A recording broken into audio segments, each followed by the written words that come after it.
and you're able to enjoy every moment. Yes, I accept what is. And that's why life has become so simple. He is Eckhart Tolle, originally from Germany, and he's sold 10 million books. Tolle granted us a rare interview to talk about how people can achieve the sort of spiritual awakening or inner calm that he claims to have achieved. How did you get this way? How did you awaken? I was so unhappy that I couldn't stand it anymore. I was several times close to suicide. And imagine living your whole life like that, where always this moment is never quite right, not good enough, because you need to get to the next one. That is continuous stress.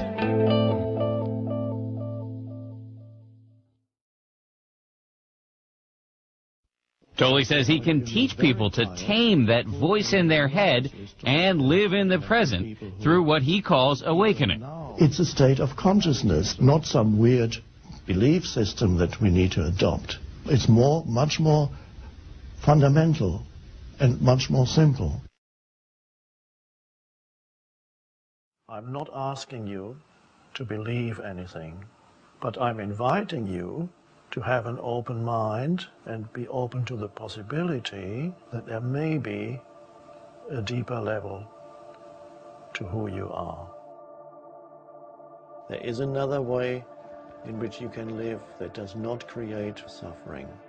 Suffering is a wonderful teacher, and suffering deepens you. It gradually erodes the ego. First of all, I'd like to suggest that you make sure that you're still breathing. Because in the moment of checking whether you're breathing, you're not thinking. Between now and now, were you thinking? Can't stop thinking. It's like can't stop drinking, can't stop smoking, can't stop eating, can't stop thinking. Thinking is the greater addiction than any of these. A lot of the overactivity of the mind is an attempt to get away from the isness, the simplicity of the present moment. Continuously, when I observe people, how easily they lose themselves continuously in whatever arises. And primarily they lose themselves in their mind, in their thinking. I have to think about that. I have to deal with that. I have to make that phone call. So in the absence of presence, there's only repetitive mental noise that is hoping at some point in the future it will no longer be problematic. Don't you ever get annoyed, irritated, sad, anything negative? No, I accept what is. And you're able to enjoy every moment, even if I start asking you a ton of annoying questions? Yes, that would be fine. So it's really... Don't tempt me. And that is the place of stillness, where you get out of the mental noise. And that is the source place of creativity. And if you touch that in yourself, you no longer contribute to the conflict in this world, because the conflict is only created by all those humans who don't know that level in themselves, who they are. So that's what the world needs to be saved. But don't say, okay, I need to save the world. No. Peace is your priority, not saving the world. That follows from that.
Welcome.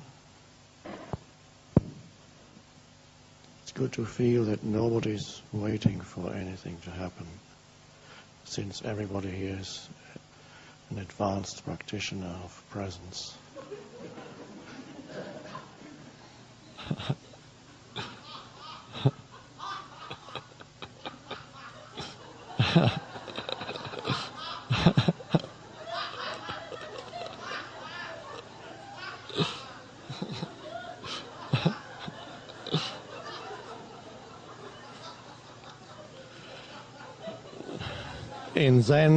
In Zen Buddhism, they have satori. Satori is a sudden flash, a sudden realization, not always lasting, but it's there, sometimes accompanied by shouting or laughter.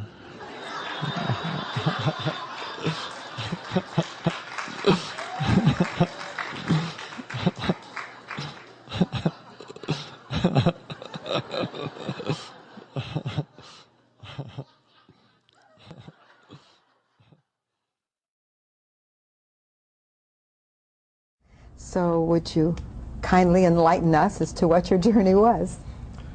Well, it kind of goes back to my early 20s. I'll just briefly tell you a psychological transformation that I went through at that time, virtually an overnight transformation. I had just been awarded a scholarship, research scholarship for Cambridge University, so I'd been doing quite well on an external level. Everybody considered that my life was successful. But inside, I was suffering from very deep depressions and continuous states of anxiety. And I had been suffering from that for years. So I was actually miserably unhappy, while everybody else around me thought that I was a very successful person. So there was one night when I reached a kind of depth of a depression, and a thought kept reoccurring in my mind that I can't live with myself any longer. The pain of this dreadful unhappiness is too much. I can't take it anymore. I can't live with myself any longer. And that sentence became a trigger for a transformation. I cannot live with myself any longer. And suddenly I thought, what does this mean?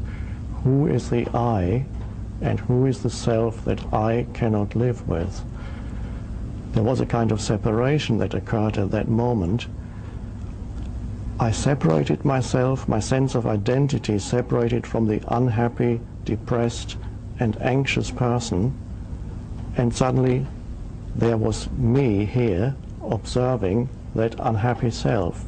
So there was a disidentification, and I thought, how is that possible? I can now observe the unhappiness as if it were in me, but not essentially me. So that was, I described that in a little bit more detail in the book. When I woke up the next morning, I was in a state of very deep peace, and that lasted for several months, and it never really left me, but that deeply blissful state lasted for several months, and I didn't know what had happened to me. How is it possible that from one day being a very anxious person, I could suddenly become transformed into a deeply peaceful person? And it was only years later that I understood what actually had happened to me at that time. So in a way... What was it? It's a realization that the suffering me is ultimately a fiction of the mind. I had created a mental fiction that I believed in and identified with. You could call it the ego. And through the pressure of suffering, I separated from that fiction. And when I separated from that fiction, it collapsed as if a plug had been pulled out of an inflatable toy, because it ultimately wasn't real. I realized then that the suffering self wasn't ultimately real. It was a fiction. And in a way, that's also the basis of the book. And when I later started to work with people, very often people came to me who were in some kind of suffering, some form of pain. And what I'm trying to convey and teach is that it is possible to live free of suffering, to go beyond suffering.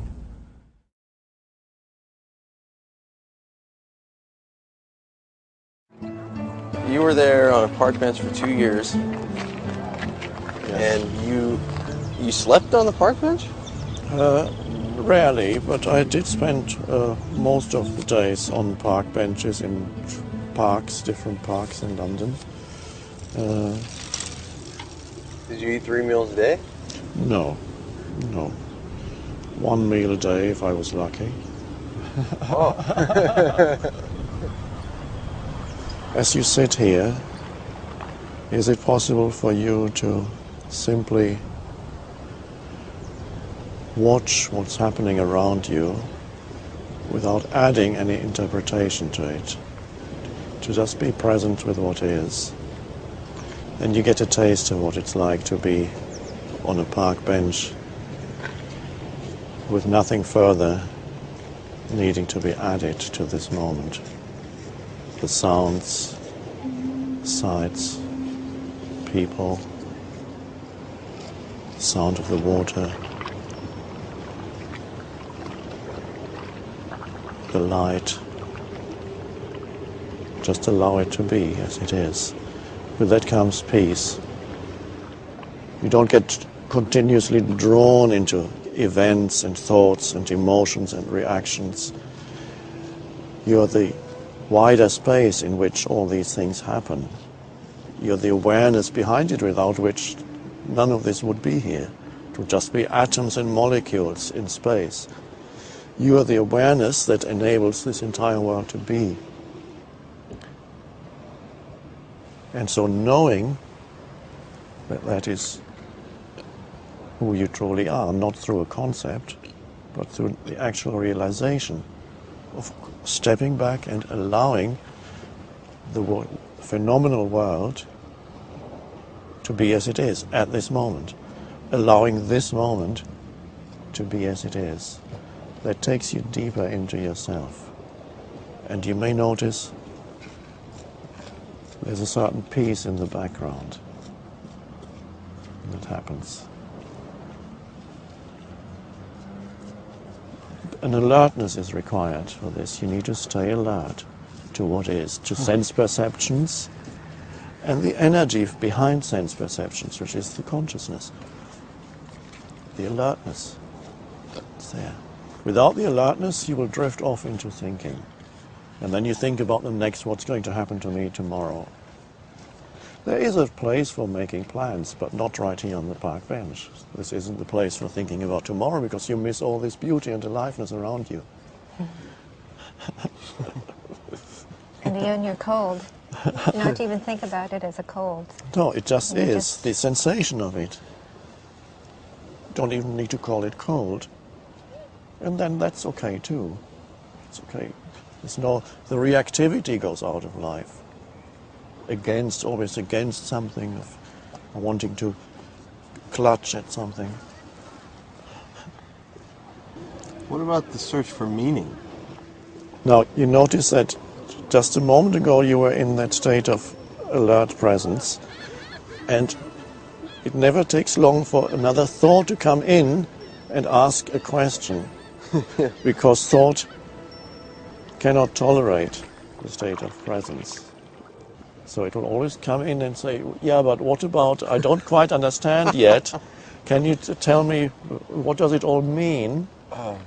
So it wants to add something. It wants to control in some way by understanding what this all means. Now, if you can let go, just for a moment, not for the rest of your life, just for this moment, let go of the need to understand anything, so that you're truly present in this moment. So you don't need to do it for the next hour or the next 10 minutes, just right now. Just what is. But don't forget yourself, because you are the consciousness behind it. You are the space, the presence.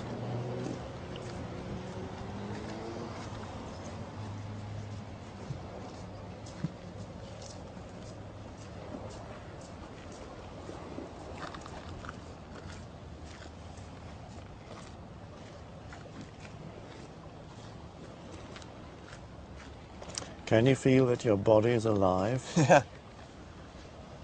So stay with that feeling and then perceive It's easier to perceive without interpretation when you can feel that your body is alive. You feel the inner aliveness throughout your body. So some of your attention is there. The rest is on the outside world. That roots you in the present moment. It anchors you in the present moment.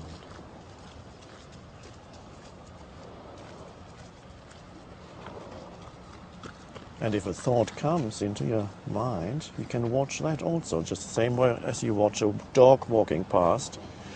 You can watch a thought arising in your mind, and you don't have to follow it to where it wants to go. So you simply watch the thought that arises in your mind and let it go in the same way that the dog walks past you. Or if you choose to, you can follow the thought, and then you can say, I just thought of another question. You can do that too. But to see the possibility that also, in the same way that you observe the outer world here as you sit on the bench, you can also observe the inner world, the world of thoughts and emotions. Thoughts want to arise continuously, and that's fine, that's what they do.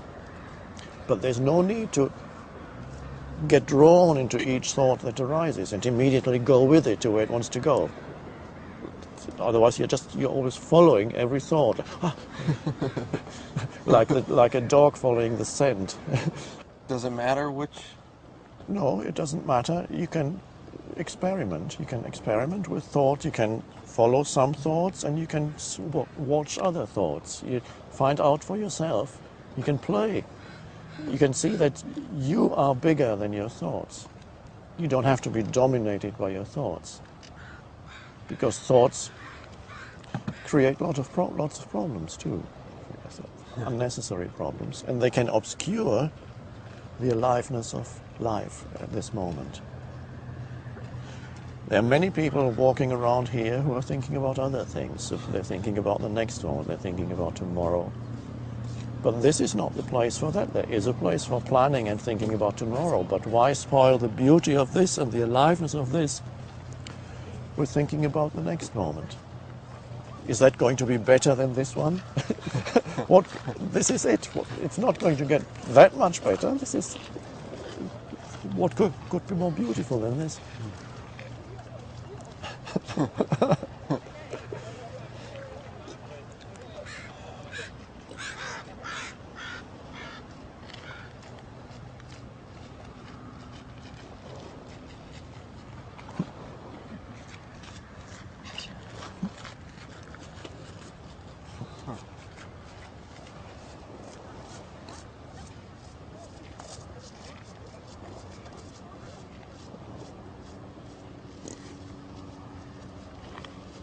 It's the awakening of something within you that is deeper than thought. That's really the main thing. And that's already there, you just didn't know it. Why didn't I know this? It's a deep-seated habit of being totally identified with thinking. It's the human condition, which could be described as lost in thought. Because up to now, evolution has been unconscious. It was automatic. But now evolution is consciously chosen by a species, and that's a revolutionary thing. And you are part of that.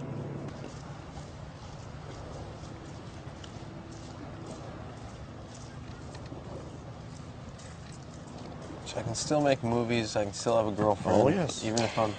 Yes, it's beautiful. It's a playground. You play around with the world.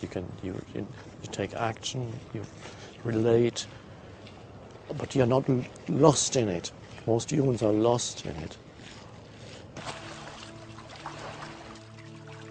What about pain? I mean, physical pain or emotional pain of losing someone?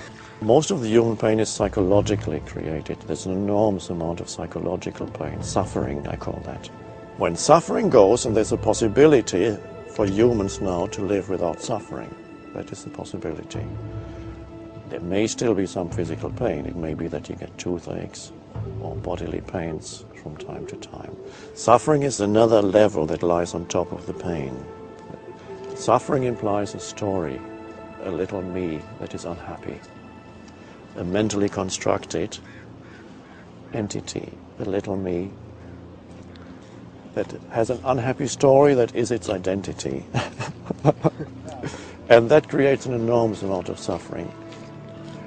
Not only do you make yourself suffer, you make people around you suffer.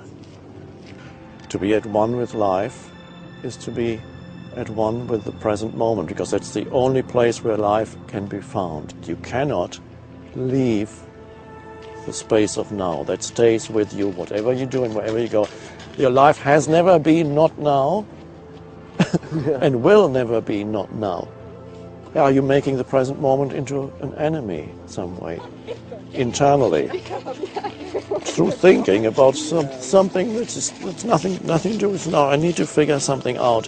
Well, first of all, be here fully, and then whatever is needed in your life comes. It comes out of the power that dwells in the present moment, that most people overlook. There's an enormous power here, which is the power of life itself. And most people look for something and ignore this. And the power of life itself is inseparable from who you are in the depth of your being. Many times you will forget. But the moment you realize that you forgot, there's the possibility of saying, yes, I lost the present moment. And there's the possibility of choosing to re-enter the present moment. The first thing that happens when you re-enter the present moment, you become more aware of sense perceptions. You suddenly, there's a greater alertness. And then you become more aware of the aliveness in your body. You feel the life within. It's like the entire vibrational frequency of your body shifts when you become present. It's a different state of consciousness. More alert, more alive. And many times you will lose it. And then you'll remember. And that's good enough. Now then, don't believe the mind when it tells you, you can't do it now, you've got too much on your mind, you can't be bothered with the present moment. Yeah. Those are just thoughts. There's no need for you to follow those thoughts. Just watch them. They're thoughts that the mind throws up. You don't need to believe in them, because they're not true. When the mind tells you, you can't be present now because you've got too much on your mind, then okay, you can say, okay, let's see if that's true. And then you feel, there's an aliveness in my hand, there's an aliveness in my body. There's beauty all around. And you become present again. Alertness, the alertness returns. And when there is time to think. Then you sit down and say, okay, let's think, what plane am I going to catch tomorrow? What time do I have to go to the airport? What do I have to do now? Pick up the phone, make a phone call? Fine, it's beautiful. You're not losing yourself in future. It's practical matters. And once you've done the practical matters, you've planned your next week, then you come back to the now. The inner transformation is not really about finding lots of answers to your questions, but finding a new relationship to thought, where not every thought seduces you anymore. And if a beautiful girl runs past and you find yourself following her, you don't have to think, I shouldn't be watching this girl because I'm spiritual now. No. If you can let go, just for a moment, not for the rest of your life, just for this moment, let go of the need to understand anything, so that you're truly present in this moment, just right now, just what is. But don't forget yourself, because you are the consciousness behind it. You are the space, the presence.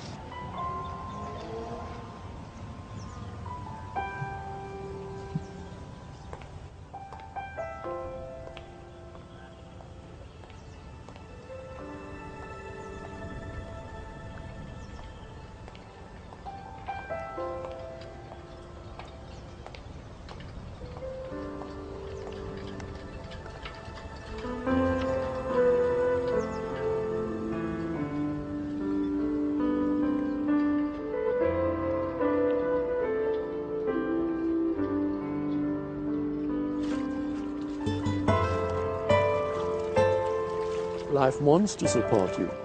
But first you need to be open to life.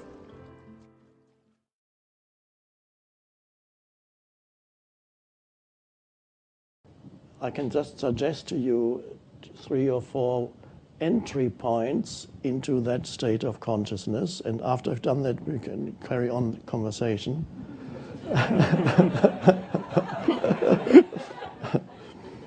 A very simple entry point, and this is why my first book is called The Power of Now, is the realization that your entire life consists of the present moment and only the present moment ever. Now, most people, perhaps in some abstract way, they know that, but they cannot sense or feel the truth of that. And I'd like to invite you to actually sense and feel the truth of what I'm saying, which even if there's a great philosopher here, he cannot possibly argue, he or she cannot argue with this statement that whatever you experience ever is present moment. Your entire life unfolds in the present moment. That's all you ever have. Most people don't live as if this were true. They live as if the opposite almost were true, as if the future moment were more important always than the next one. And that happens because of excessive identification with thinking, because usually the thoughts are about the next thing, the next, or what could happen or might happen. So if you can just come to this realization, well, this is all I ever have and ever experience is this moment. This is undoubtedly true. There is nothing else ever. And at that moment, when you fully realize that, you can only realize that an alertness arises in you. Wow. You become alert to, one could almost call it, the presence of the power of this moment, of the power of life itself in this present moment, which consists of, yes, it consists of sense perceptions. It also consists of let's look, what is this present moment? This present moment is this room, what we perceive here, what we see, hear, the lights, the totality of the room. So let's become alert so that we can really perceive that.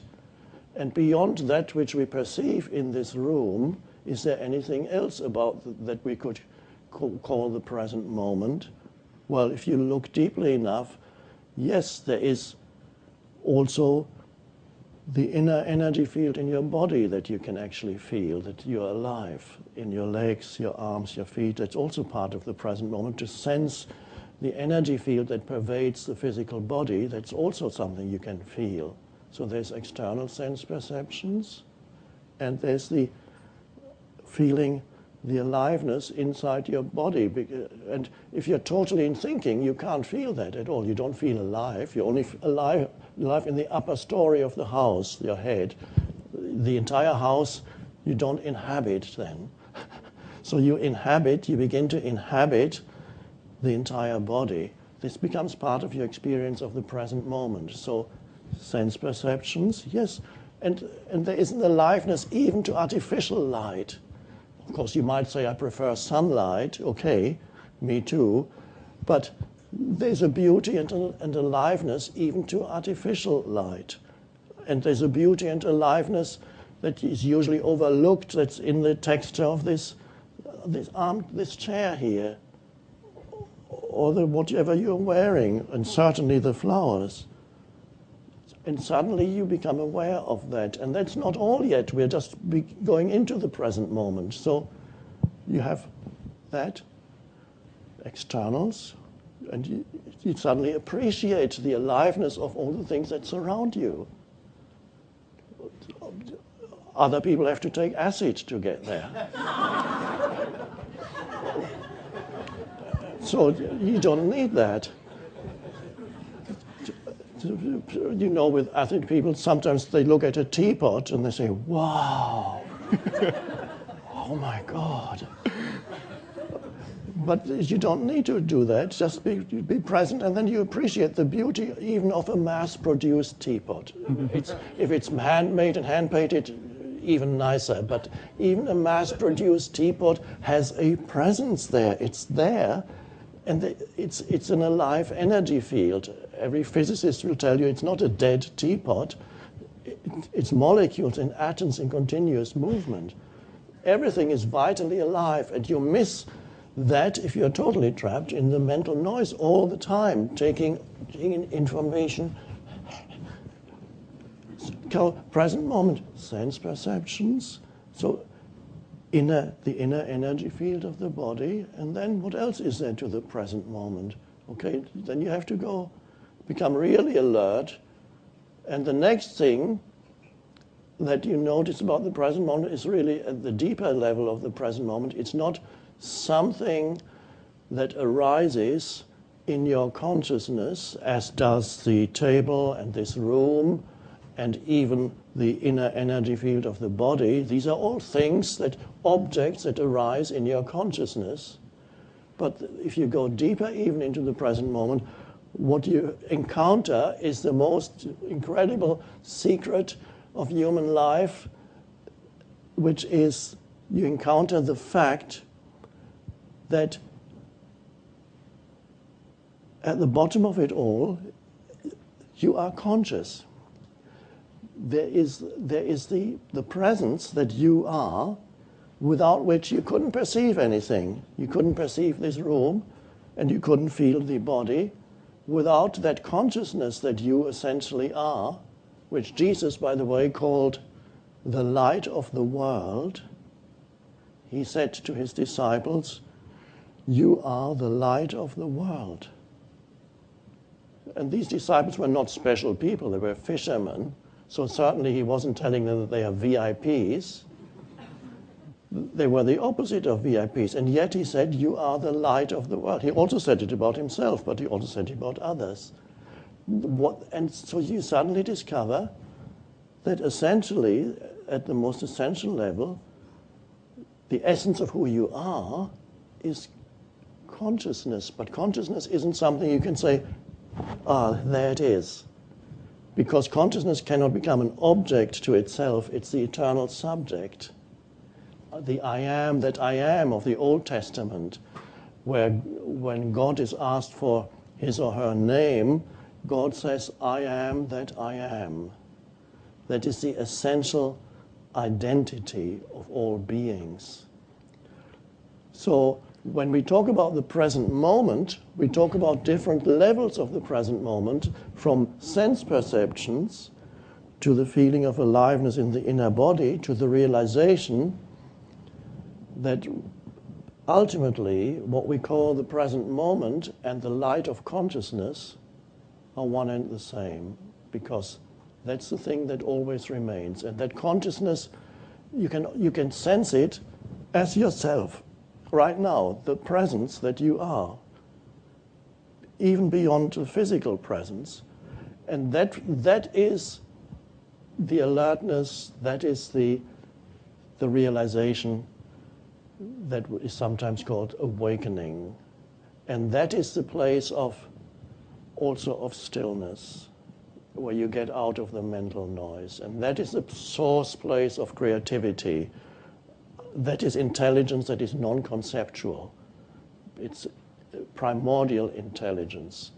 And if you touch that in yourself, then at first as glimpses, as brief realizations, and then gradually integrate it into your daily life, then you can live from that place, the source, and be not only a more productive human being, but also a more peaceful human being, because then you no longer contribute to the conflict in this world, because the conflict is only created by all those humans who don't know that level in themselves. They don't know who they are. And again, to quote Jesus again, on the cross he said, "Forgive them, they know not what they do." And why do they know not what they do? They don't know who they are, essentially. So I've talked about this, and in the hope that as I'm speaking, there is an experience in you of what the depths of the present moment. Because the present moment, people think present moment is what happens. And of course, because what happens changes all the time, people say there are many present moments. If you look more deeply, of course, there are not many present moments. There's only ever this present moment. There's only this ever. So there are not many present moments. There's only the space of this moment. So there's what happens in it, and there is the space in which it happens, and that space is consciousness. And that is who you are. And when you realize that, you become free of the false sense of self, which your mind tells you something about who you are, which has to do with your history and your successes or your failures or what other people tell you who you are. A little prison. So that's really basically the essence of spirituality, which is very simple, but for some reason, it's not taught at school. All kinds of inessential things are taught at school. But what really matters, the very foundation of human life, and it's not some belief structure. I'm not saying indoctrinate children, the children must believe. It's not belief at all. It's an experience. It's a realization. That's what needs to be taught. That needs to be subject number one at school. Who am I? And everything else is easy once you have that. Well, I'm not sure I have any more questions.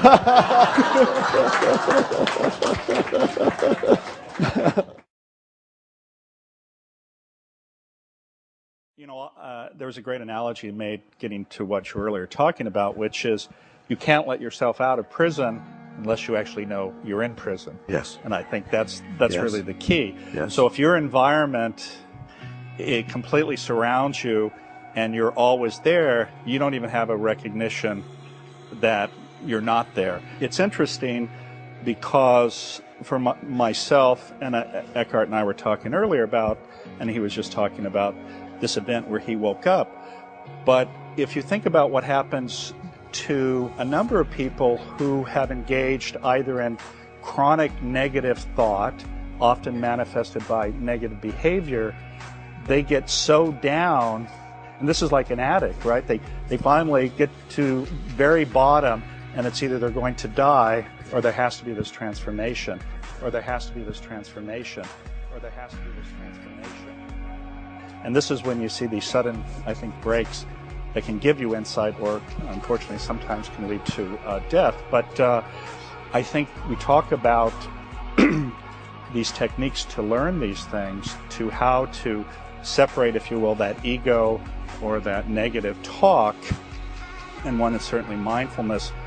But really, one of the things that's really interesting is how is it that the brain is able to do this in this one instant? And this is one of the things that I think, looking at the neuroscience of this, we're trying to learn. Because you have spent, I know, and continue to spend many hours in introspection, and we have monks who spent 10,000, 20,000, 30,000 hours. But I don't think many of us have the ability to spend 10 or 20 or 30,000 hours trying to get there.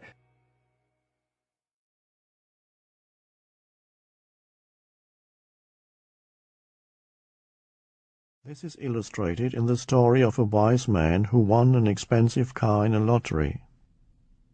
His family and friends were very happy for him and came to celebrate. "Isn't it great?" they said. "You are so lucky." The man smiled and said, "Maybe." For a few weeks he enjoyed driving the car. Then one day a drunken driver crashed into his new car at an intersection, and he ended up in hospital with multiple injuries. His family and friends came to see him and said, "That was really unfortunate." Again the man smiled and said, "Maybe." While he was still in hospital, one night there was a landslide and his house fell into the sea. Again his friends came the next day and said, "Weren't you lucky to have been here in hospital?" Again he said, "Maybe." The wise man's maybe signifies a refusal to judge anything that happens. Instead of judging what is, he accepts it and so enters into conscious alignment with the higher order. He knows that often it is impossible for the mind to understand what place or purpose a seemingly random event has in the tapestry of the whole. Why is love not reciprocated? Why does one-way love traffic situation arise? I am placing my aching heart before you. Please operate.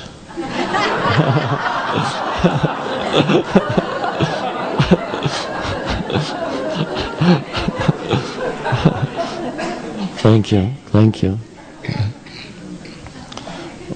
All right, I will begin the operation.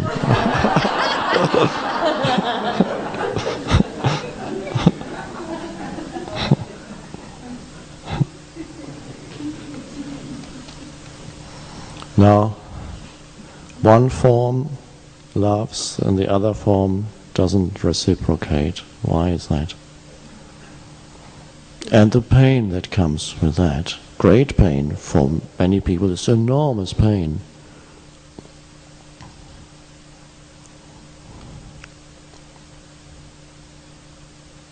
Now, you know that the basic condition of the self, or the egoic self, is one of a very deep-seated sense of lack, of not enough, of not complete. And then it tries to fill through strategies. The mind itself tries to fill that lack that it knows and feels almost continuously, except for brief moments when something has been put in there, and then for a moment the lack is not felt. It never lasts long. So it looks for the next thing, and it looks to the future, it looks to add to me, to fill that hole that is always there, where I'm not myself, I'm not complete, I'm not home, I haven't arrived. And so all kinds of strategies are there. And one of the main areas where it looks to fulfill that lack is in the area of relationship, the other person, he or she. And then, when that happens, the entire focus of the self becomes focused on one other person who is perceived unconsciously as the one who is going to complete me, make me whole. He or she is the one. And so almost an obsessive attachment forms to that image, that form of that person. And that is called falling in love. And sometimes, if you're lucky, the other person feels the same about you, that you are going to complete him or her also. And of course that is great. You both feel that you are going to complete each other. And then probably you will want to get married, sign a contract, just to make sure that for the rest of your life you are going to complete me and you're not going to leave me, because that would have dire consequences if you broke that contract and left me. Don't you even think about that. And then you marry. This is where the films end. The director says, cut here. But life goes on, and you marry, and after perhaps even during the honeymoon, the first doubt comes into your mind whether this actually works. Whether the other is going to live up to that enormous task of fulfilling and completing you. And then you start an ordinary existence, jobs, family, and gradually it doesn't seem to be working anymore. The completion, the sense of lack comes back. He or she isn't behaving in the way that he or she should to make me feel complete, make me happy. You read it in ads, I don't know if you read it in India, looking for man or woman to make me happy. Oh, wow. Who could live up to that? And nobody can. And then the lack that was covered up by the temporary delusion that this person was fulfilling you, this person who has a pain body, but you didn't know that. The temporary delusion that this person should be fulfilling you, that suddenly the sense of incompleteness, aloneness, fear, not being just re-emerges. But now, through your mind, you attach that to the other person and say, he or she is the cause for what I feel. You're feeling again the basic egoic condition. You're feeling it more strongly now because for a little while it was covered up by the love relationship. And so gradually, the love then periodically turns into hate. And every time the person is not fulfilling his obligations, or her, the love turns into aggression, hostility, withdrawal, complete withdrawal. What's wrong with you? Nothing is wrong. Just don't want to talk. Whatever. Or throwing something, whatever they do. And then the relationship fluctuates. For a while it works again, and then it doesn't work. It works again, it doesn't work. And then it becomes, the periods when it doesn't work become longer. And you feel, it feels bad. The happiness of marriage turns into the unhappiness of just coexistence. The happiness of the honeymoon becomes the divorce. And they're all one, really. So it was an attempt to fulfill you through some form, some outer form. And then all that happens in the end, you sense the unfulfillment more strongly, and then you blame that form for causing you that pain. It's egoic pain. This is the pain that arises out of love-hate relationships. Now, the questioner, of course, is not at that stage, because it is one-way traffic, as he puts it. That great love is felt for this form, but it's not reciprocated. What do you do then? Then you feel that lack even more strongly. And it's painful.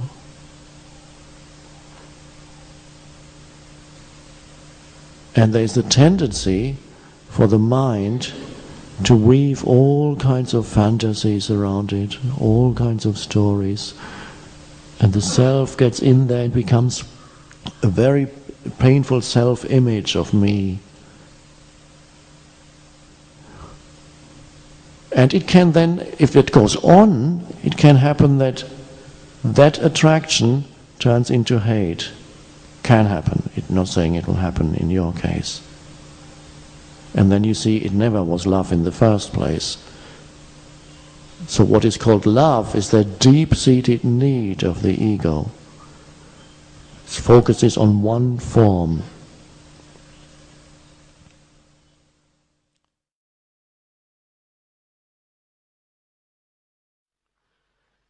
I understand how you can be in the moment, and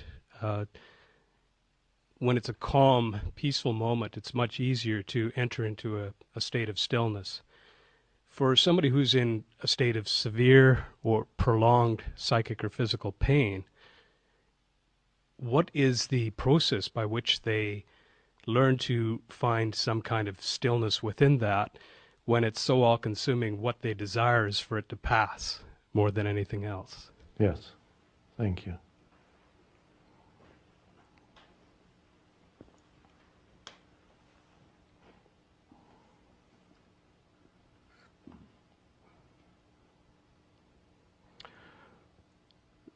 Sometimes people just know or they haven't heard of the possibility of acceptance of what is. They're still the largest part of the population of our planet is not even aware that such a possibility exists, that you can accept a situation that usually would be called unacceptable. And so a person really, either it happens spontaneously, there is a letting go of inner resistance because you cannot stand the pain anymore. And very often the large part of the pain is the resistance to whatever is the case. A large part of the pain is the psychological pain that says, this is dreadful.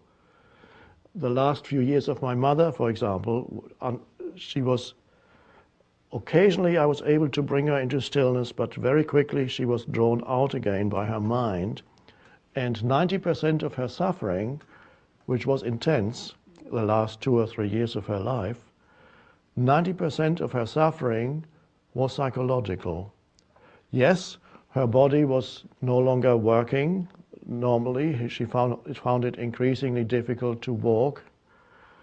Then she had to walk with the help of this device, a walker. And then her eyesight was beginning to fail. So but she did not have physical pain, but she had physical discomfort, and it became increasingly difficult to move from here to there by herself. That in itself would have been, yes, not pleasant perhaps, it would have been uncomfortable. The eyesight failing, yes, you can't see very clearly anymore, but that you can live with. What you cannot live with is the enormous amount of psychological suffering that then she generated unconsciously for herself, which said, what if I go blind completely? And she spent hours and hours in terror at this thought of going blind completely. What if I won't even be able to walk anymore?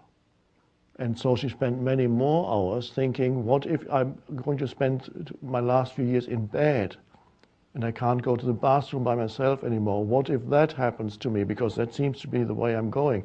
Enormous amount of suffering. And again, I tried again and again to say, this is not what is now, it's just this. What you're experiencing now is just this. For brief moments she got it, and she was free of the what if extrapolation of what if this continues.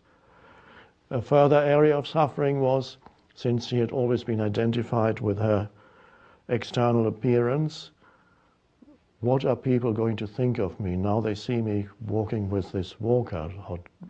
It must be dreadful for somebody to whom other people's opinion had always been very important. So there was an enormous amount of psychological suffering there also. So she was, every day was consumed in intense psychological suffering. So very often, a large part of the suffering is psychic, psychological, emotional suffering generated unconsciously by the mind. And then there is the actual physical suffering at times that is there in the form of pain, or in the form of extreme discomfort, or in the form of weakness. The message is, there is a way of going beyond unnecessary suffering, which really is to say of going beyond all suffering, because suffering is, the way we use the term here, suffering is the superstructure on top of what is the mind-created baggage. There is a way of being free of that. So, but not everybody is ready to hear this. Or those who hear this message, which is in essence a spiritual message, but not everybody is yet open to this spiritual message. There are some people who don't even need the spiritual message, to whom the realization of letting go comes spontaneously. That happened to me. So it came because the suffering, the psychological suffering, became so intense. There had to be a letting go, otherwise I would have had to kill myself.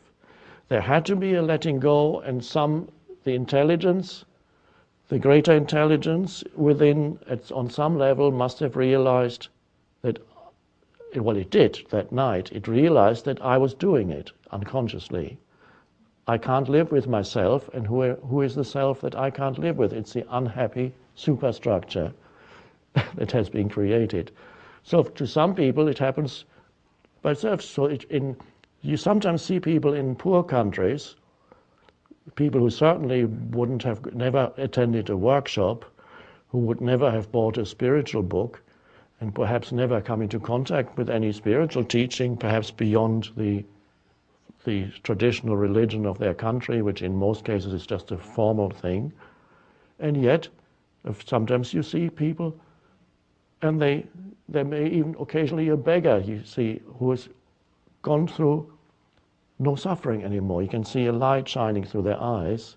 The body may be unwell, but they have gone into that inner acceptance of the isness of this moment, and then something else has come through.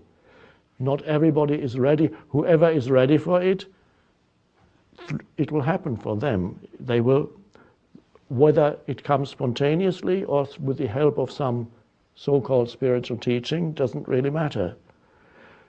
If you are ready for it, either it will happen to you spontaneously or will happen to you with the help of a spiritual teaching, and you will suddenly hear it and suddenly see the possibility of what the Buddha called the end of suffering. That's the whole teaching of the Buddha, has that purpose, to bring about the end of suffering. But neither at that time nor now is everybody ready to hear that. So there are millions of people still on the planet who have never heard anything of the end of suffering or anything. And if they heard it, they still wouldn't hear it. It wouldn't sink in. So sometimes people pick up a spiritual book, whatever it may be, Power of Now or any other spiritual book. Somebody has sent it to them, says, you really need this book. Sometimes people tell me they send it to a friend, they send it to a relative, an uncle, their aging parent, or the other way, the aging parent sends it to their young daughter. You must read this book, you need it. And so the recipient gets the book, opens it, says, what does that mean? It means nothing. And then at best they put it on the shelf and it gathers dust, or they even get angry. They get angry. Some people whose ego is so strongly entrenched and who don't want to let go of the suffering that's associated with ego, they get angry when they see this. In the office, Eckhart teachings, one day, apparently, I didn't see it, but a new earth arrived in a package, and somebody had put it through a shredder.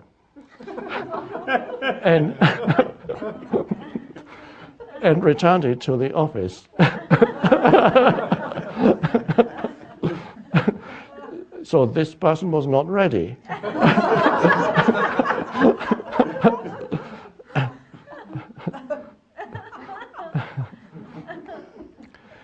You cannot force it on people, and you cannot, like, if the apple isn't ripe, then it just won't happen.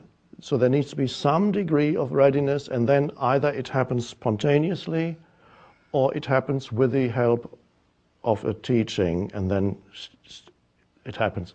So all the spiritual teaching does that, it saves time, which is not real, but it's on this level. You have to see levels, beautifully expressed in the Course in Miracles, where it says, Delay does not matter in eternity, but it is tragic in time.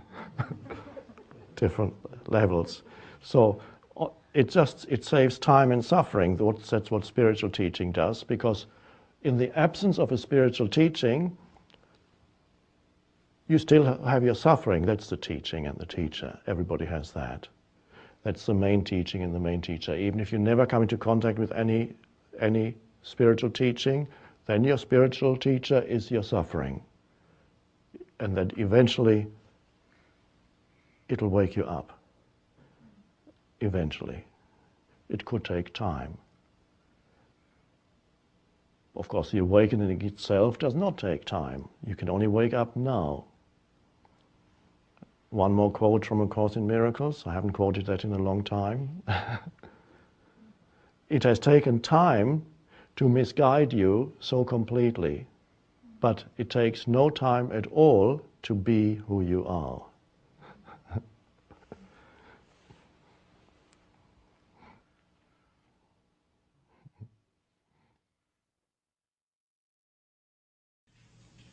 Instead of going through life and reacting to the content that arises in your life continuously, new things, thoughts, emotions, external events, people, places, the scenery around you changes continuously. That's all content.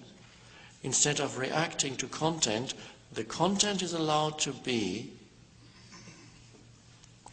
and then you're aware of, instead of just being aware of, identified with what arises in the now, you become aware of the now itself, beyond the phenomena that arise in it.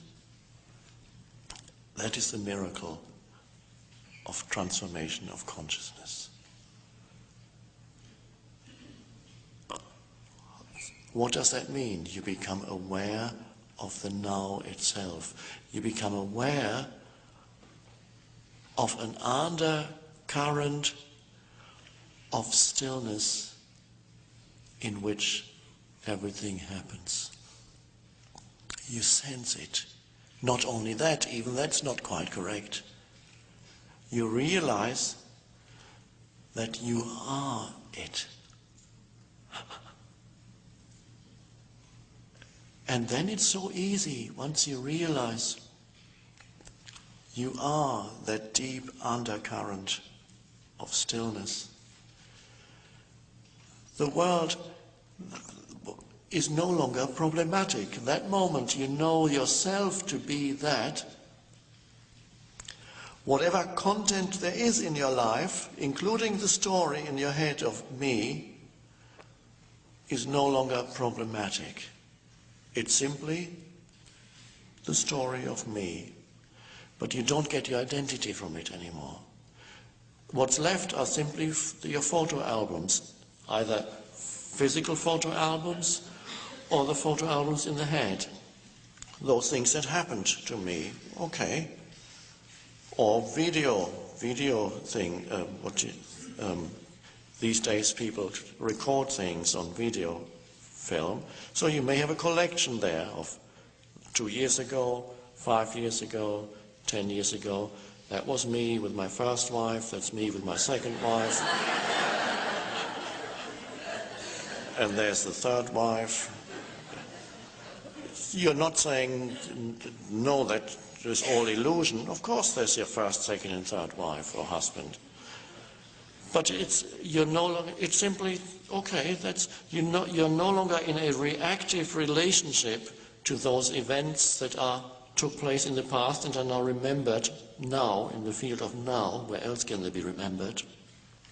They're remembered in the field of now. You're no longer in a personalized and reactive relationship.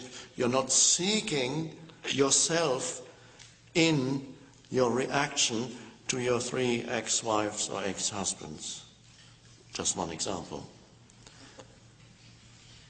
So those stories go, then you know what he did to me or she did to me, and I'll never forget what he did and said, and so on. It simply is things that happened in the past.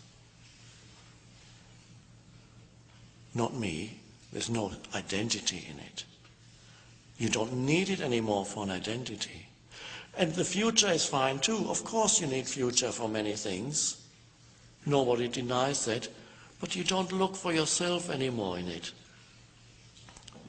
You can't find yourself there, so it's no longer problematic. It's no longer threatening the future. Nor is it all that promising. It just is. And you deal with it. You make arrangements for next week to do this or that, next year, going this or there, make appointments for the future, work out something that you're going to do without seeking an identity through it. Simple, effortless doing, not straining. Effort means really you're seeking yourself in something. Everything when you're seeking yourself in it is effort. And it's strain, and it's stress. Then, after that, life is so simple. And why is it so simple? I'm not saying no challenges will ever come anymore. Of course they come. Challenges are wonderful. But they are simple because they're only now. There's nothing that big that can come into the field of now. And the power is there to deal with it now. When you allow whatever arises to arise, and if it needs a response, if it needs dealing with, there's vast power that immediately flows through you, and action, you take action. A few people have experienced that in emergency situations, who suddenly did just the right thing, and people say, how could you have been so courageous to have done that? There was no thought involved. There was a greater power that took over. So, and then those people say, well, I don't know, I just did it. I don't know how it happened. They don't think that they did anything great because there was no me involved in it. Your whole life can be like that, simply by dwelling with your attention in the field of now, the field itself. Then let it happen. Let the world happen. It's great. Let the forms come and go as they will. No form stays for that long. Every form that comes and goes. Let it come. You enjoy the play of form around you. The fear of loss is no longer there, because why is there the fear of loss?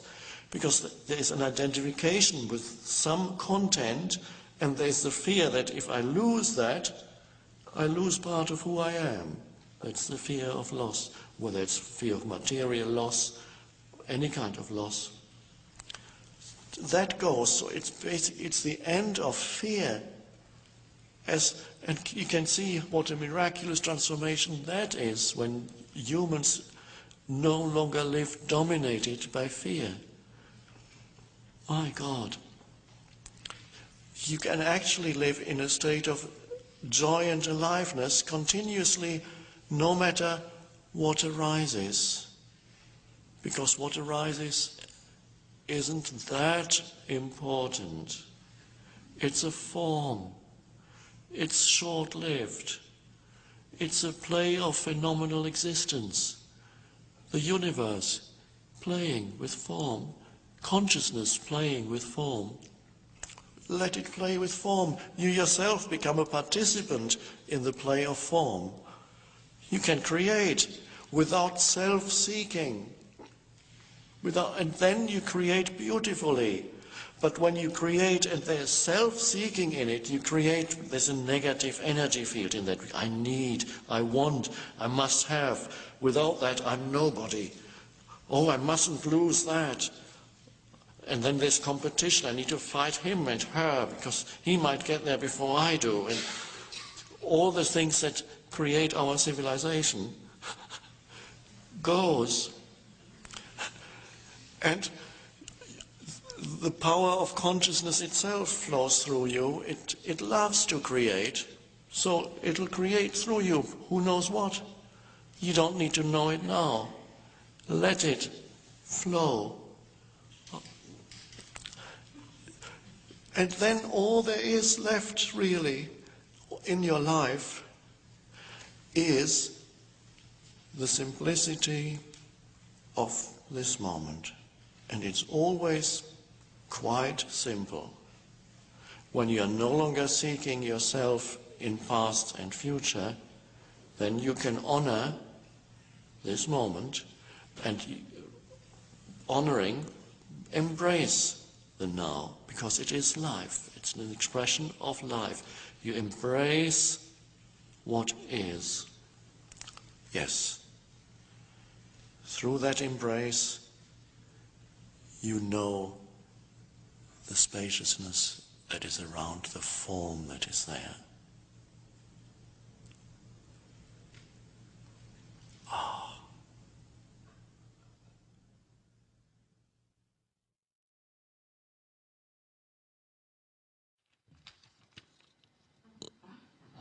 Big paper, only one short question, which is very nice. How does one not resist resistance?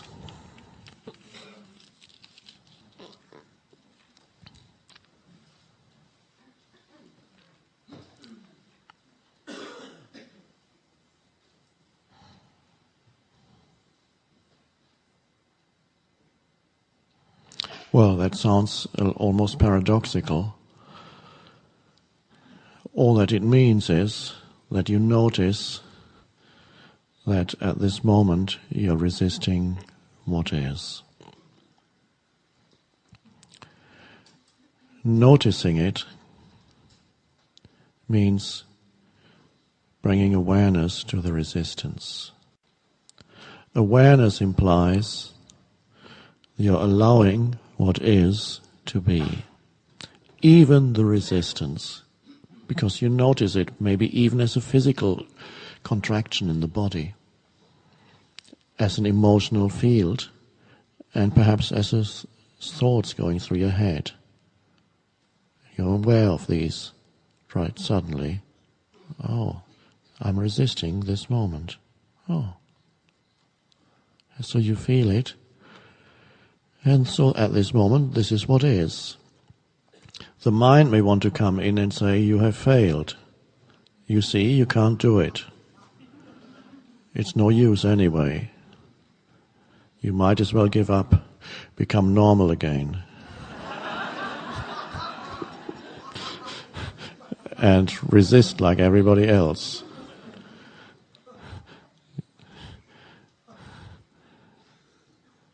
So when you witness it, that implies you accept that it's there. So in that sense, one could say you're bringing acceptance into non-acceptance. So you could say, I'm angry, upset, this is awful. Okay, and you notice what you feel. There's the upset. That's what is. I'm so unhappy about this thing here, that's right here. I'm so unhappy about it, which is a thought movement accompanied by an emotion.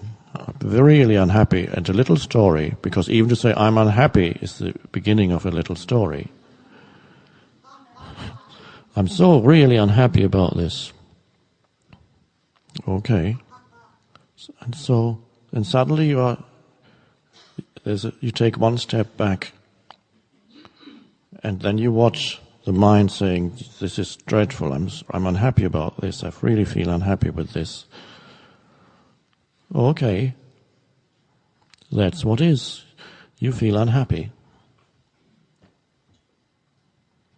And the acceptance in this case, if it were put into words, would be, so what? So you're unhappy. Or in other words, I don't mind being unhappy. That's what is. I'm unhappy. So let me be unhappy.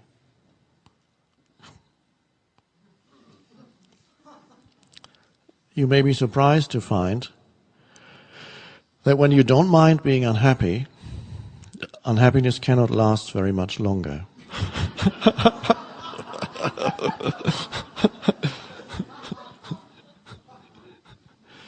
I'm not talking about indulging in some kind of story, I'm so unhappy because, no, that means you're believing in some kind of story, and you do mind, because the entire story is based on the fact that you do mind very much. But if you say, I don't mind being unhappy, that's just what is. You're bringing the you don't mind into a story that is based on I do mind. So in that sense, you're bringing acceptance into non-acceptance. And the amazing thing is, if you don't mind being unhappy, you can't be unhappy for that much longer. It's the end of the story, because if you don't mind, what can you do? The story collapses. Eckhart Tolle, ladies and gentlemen.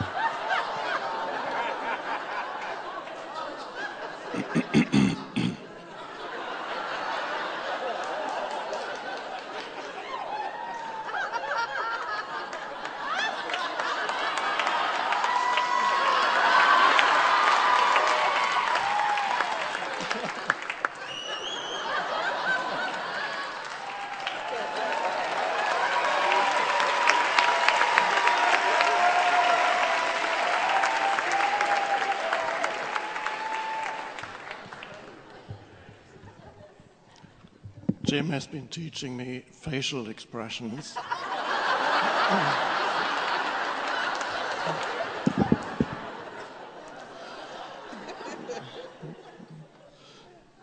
Different versions of the ego.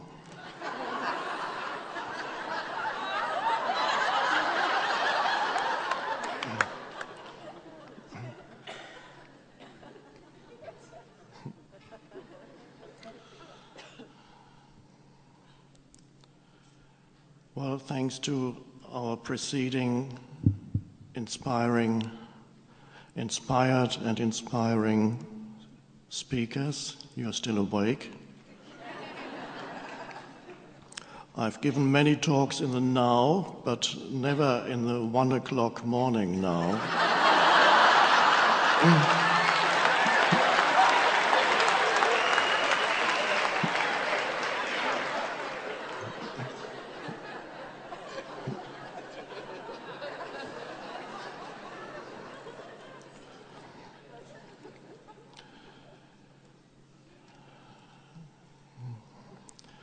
Yesterday, John Ratz was telling me that in his experience, lots of people at this time are going through intense challenges, financial, relationship, work situation, emotional challenges. And in my experience, I've also noticed that. So there's an intensity around at the moment that seems to be part of the shift that's happening on the planet. And when these challenges come to us, often we complain and we think, that's not how it should be. It's supposed to be all peaceful and harmonious. Why is this happening? Let's shift to movies for a moment, which of course are a reflection of life. If you look deeply at the substructure of almost every movie, and you ask, what happens there? What happens in that movie?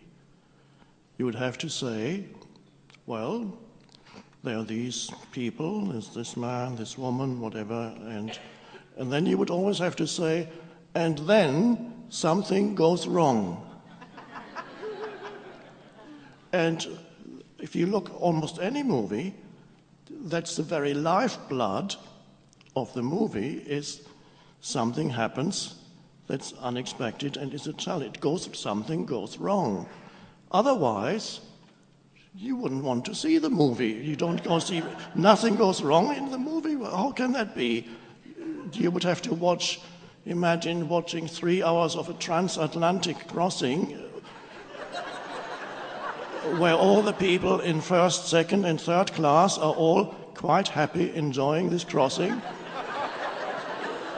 And then it arrives safely in New York, and the ship is called Titanic.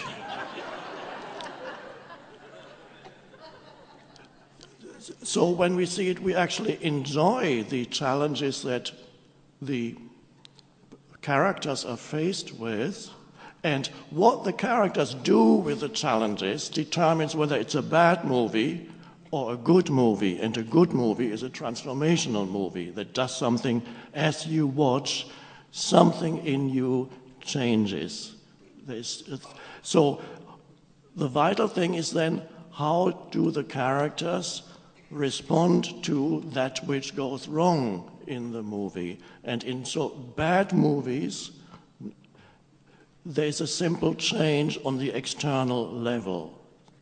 There's no inner change in the characters. So thank you. Was that a midnight vampire cry?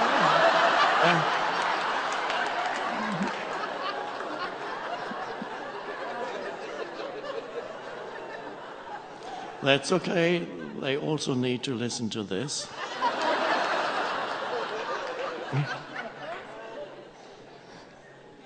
So in a movie that is not transformational in any way, it may still be interesting to watch. You may even get some relief because the bad guy finally gets eliminated.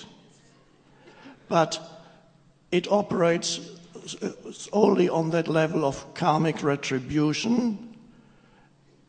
It gives you a little bit of catharsis, because when some injustice is being done, because often in movies, when something goes wrong, it means some injustice is being done, and often they build it up, and you get more and more this karmic pull that you feel for retribution gets stronger and stronger, and finally you get the famous, just as one example, the famous scene in the Clint Eastwood movie long ago, where he finally says, "Make my day, punk."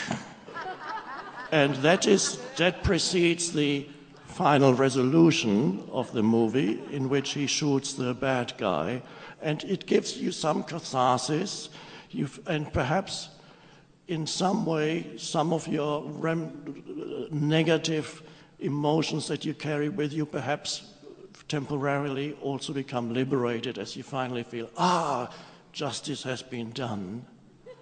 Perhaps this is what the Greeks meant by catharsis when they talked about Greek tragedies.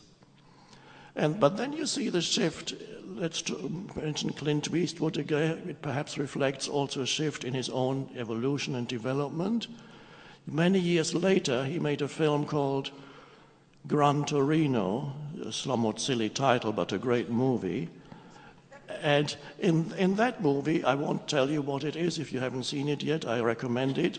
It is resolved in a very different way. It is resolved in a way where the central character undergoes a shift in consciousness and his ego subsides, and then he does something to resolve the situation which is very different from what that person did 30 years before.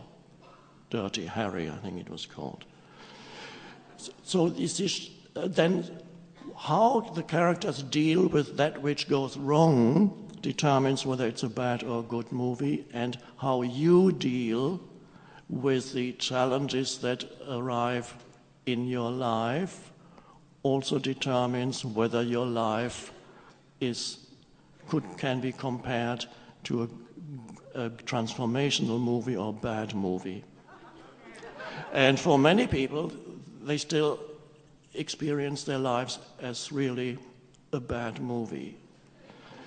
They are attempting to solve these problems, to quote, I never know who said this first. Some people say it was Carl Jung, or other people say it was Einstein, but it doesn't really matter because there's only one consciousness talking.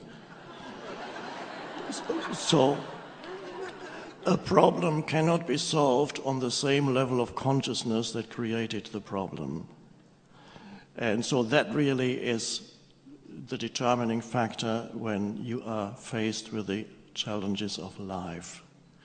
How do you react, or how do you respond to that which arises in your life, in the present moment, of course, because there is nothing else. And so here you need to look at what is your inner attitude towards that which arises continuously in your life in this present moment. Because the one thing that never changes is your life is always now. That's never always the case. Then what arises in this space of now changes continuously.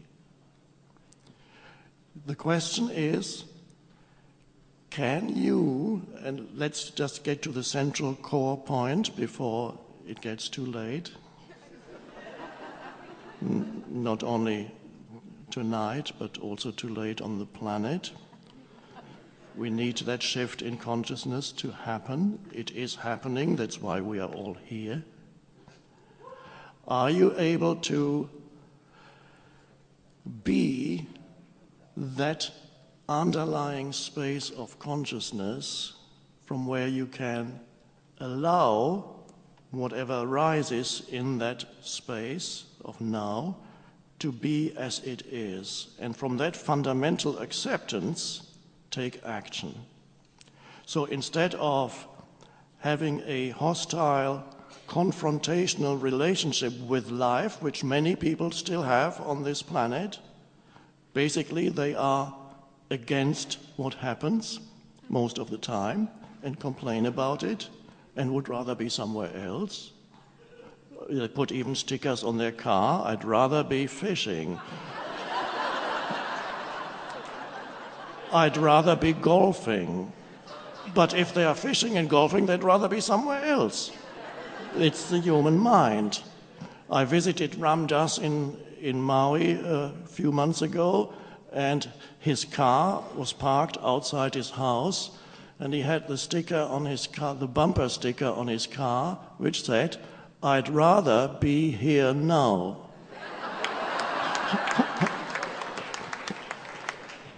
So, as we become friendly with the present moment, because that's really what it is, a shift takes place inside us. The egoic self, which thrives on resistance and complaining and negativity and denial of what is.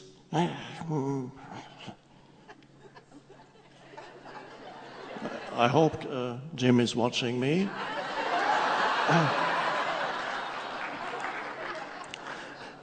As you come into inner alignment with the simple isness of the present moment,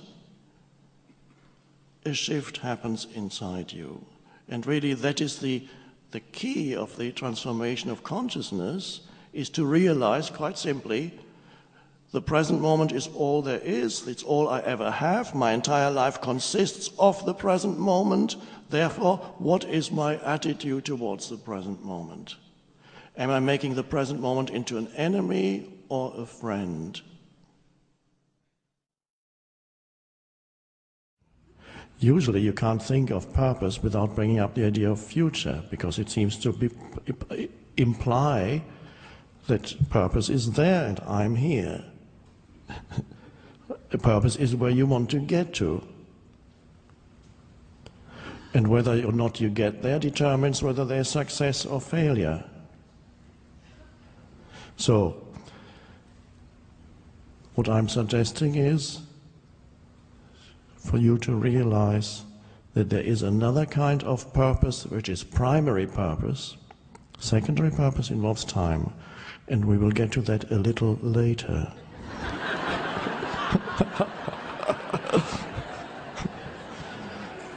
But primary purpose we can't get to a little later, because primary purpose is to do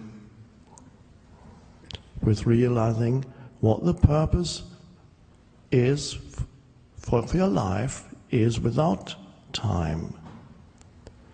And the first thing first little pointer we can use is to say, okay, I can tell you what the purpose is.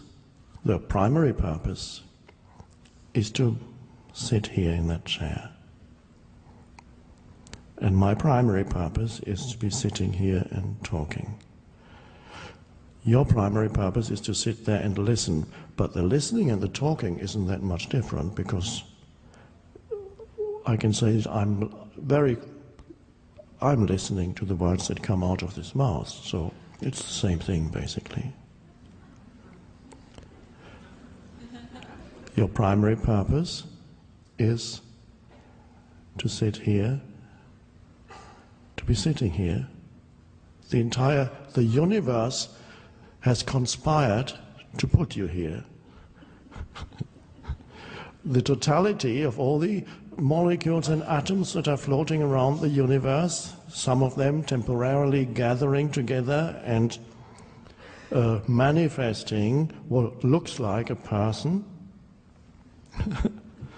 They've come together, and the atoms and molecules in your body, at some point, they were in stars. They were forged in the furnace of stars.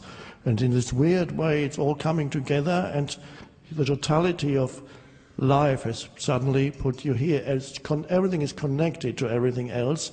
It's all timeless. It's only when we look at it through our limited perspective, it appears that all these things happened in the past, and finally they brought you here. But ultimately, it's all happening in the timeless present. And whatever is at this moment is because it cannot be otherwise. The totality has manifested the form of this moment. And so this is what has manifested. I'm sitting in this chair.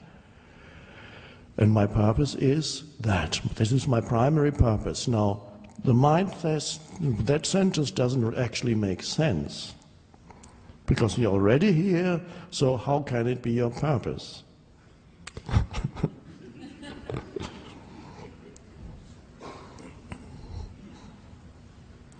Your purpose is to be here fully, to align yourself with this moment internally, and to realize that wherever you are is where you're supposed to be. And whatever you are doing in the now is what you're supposed to do. It doesn't mean you can't do something else. In this moment I'm doing this, and I'm supposed to do it this moment. I'm drinking a glass of some water. This is my purpose right now.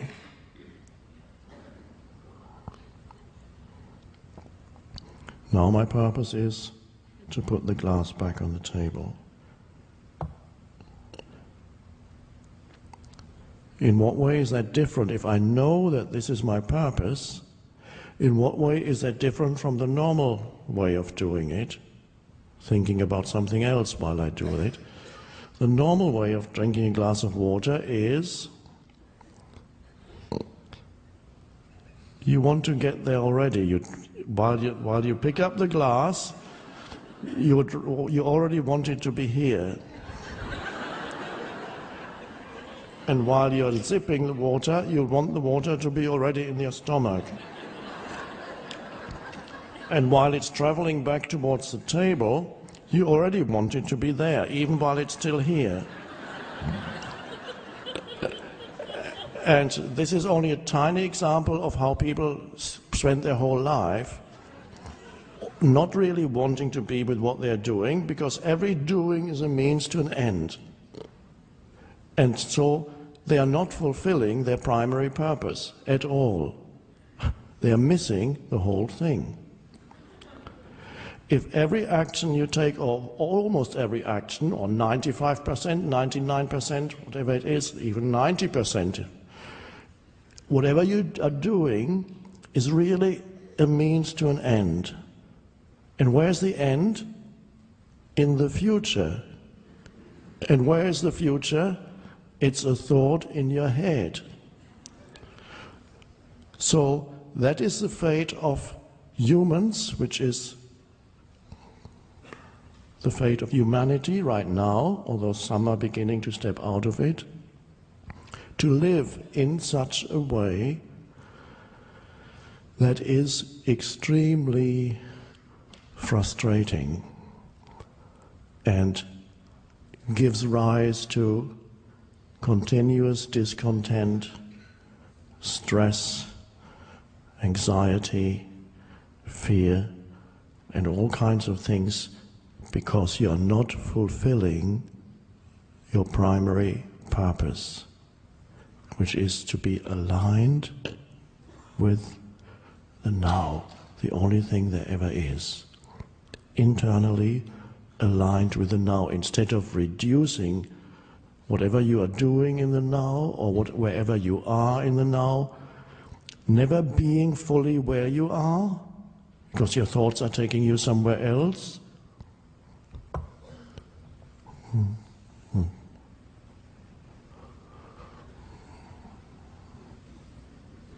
And never fully being in the doing of what you are doing. So the doing is a means to an end. This is the fate of humans who are trapped in the mind, who are trapped in thinking, because it's because you are trapped in thinking that you live always for the next thing, because the next thing is a thought.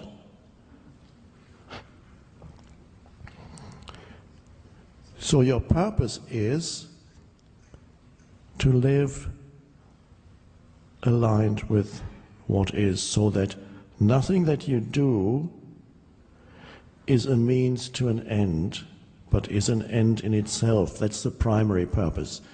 The secondary purpose is, yes, it's also a means to an end, but it's unimportant as such. My primary purpose, I'll do it again. The glass is traveling, and it's fine, it's a beautiful moment. The next moment is not going to be better than this one. When the water reaches my lips, it's fine. It's fine. And it's beautiful to hold this glass, the shimmering water, see the aliveness of it. Well, of course, if you're in the thinking mind, you don't see it's a glass of water. What are you talking about? If you're trapped in the thinking mind, you inhabit a conceptual universe that is dead. Because everything you label, and you have concepts for everything, and that's a glass of water, there's nothing miraculous about this. No, because you have never really looked. You've never really experienced it, neither when you're swimming, nor when you're in the shower, nor when you're drinking it. You've never actually truly experienced water, because mind, thinking, was always interfering and creating a phantom conceptual universe that most people are completely trapped in. So they don't experience the aliveness of the universe around them. One could say they are not present, they are not where they are, and they are not total in what they do, because every doing is a means to some end. In the end is in a phantom dimension called future, which never arrives. I'm describing the human condition. It's painful. Suffering, the Buddha called it. It's suffering. It creates continuous suffering, either low-level suffering, as is discontent, irritation, or more acute forms of suffering. So primary purpose is to be here fully and to be total in whatever you do, so that does not become reduced, so that the preciousness of the present moment does not become reduced to a means to an end. And there already you have your life purpose, primary. That's the very foundation of your life. And many times you forget your primary purpose. But now, at least now you know it. It's not, I haven't told you anything new, because when you listen to these words, you say, oh, of course, I knew that. It's so obvious. It's so obvious. You don't need convincing. You knew that. Of course I knew that. So why didn't I live it? Wrong question. The question is, am I living it now? Okay. And that's the continuous practice of being in the present moment. Many times, probably, you lose sight of your primary purpose, and you fall back into some form of dysfunction, which the world calls normal behavior, normal existence. And you can watch films, TV, video, whatever, films, video, and they're all manifesting the same normal dysfunction. That's what it's all based on. With occasionally you get little glimpses here and there. That's always wonderful to see. Glimpses of sanity coming into the insanity of normal existence. So primary purpose has nothing to do, for example, with how old you are. Secondary purpose is to do with what you do as a so-called individual, and it's secondary, so we're not going into this right now, but as I said, a little later. Primary purpose, you could be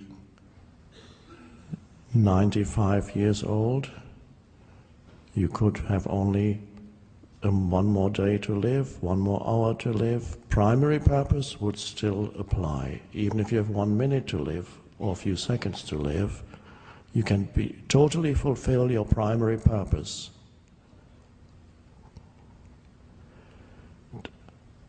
And enter presence.